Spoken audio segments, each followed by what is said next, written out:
Ang ganda dito, oh. Sarap pagmasdan yung tanawin, mga brother. Ang ganda ng view, oh. Wow. Habang lumalapit ka sa gubat na yon, ganda pagmasdan, nakaka-relax. So, nandito lang tayo mga brother sa Diversion Road. At kung hindi pa kayo nakakapunta sa Banao Resort, nakikita nyo ba yan mga brother? Banao Resort yan. Ayan, itong building na yan. Ayan, oh. Banao Resort yan mga brother. Ayan, oh, Banao Resort. Ayan, sa mismong bayan, barangay ng Gabor.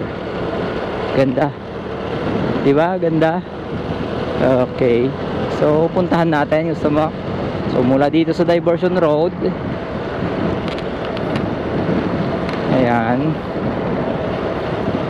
pupunta tayo doon sa Banao Resort. At dito tayo dadaan sa circle, and then turn left papunta doon sa, ayan, Salcedo sabi niya dito, pero hindi, sa Galimuyod. Kasi Galimuyod muna bago Salcedo. Ayan, sana lagyan ng Galimuyod yon. Ayan mga brother. So pagkatapos nito, tuloy lang tayo.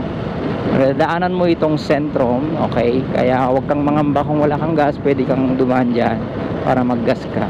Kagaya natin, oh, empty na. Sana may mag-sponsor ng panggas natin para mas marami pa tayong na-travel. At eto na mga brother, pagkatapos ng Iseco, ng Clean Fuel Syndrome, eto na. Daanan na natin itong, ayan, Banao Resort. Taas, oh, ang laki, oh. Diba? Ang laki. Banao Resort. Yun mga brother. Galing. So sana ay nakita mo at nasundan mo yung dinaanan natin mga brother. And ito naman yung daan papuntang Galimuyod mga brother. Ayan. So hanggang dito na lamang. Welcome to Galimuyod.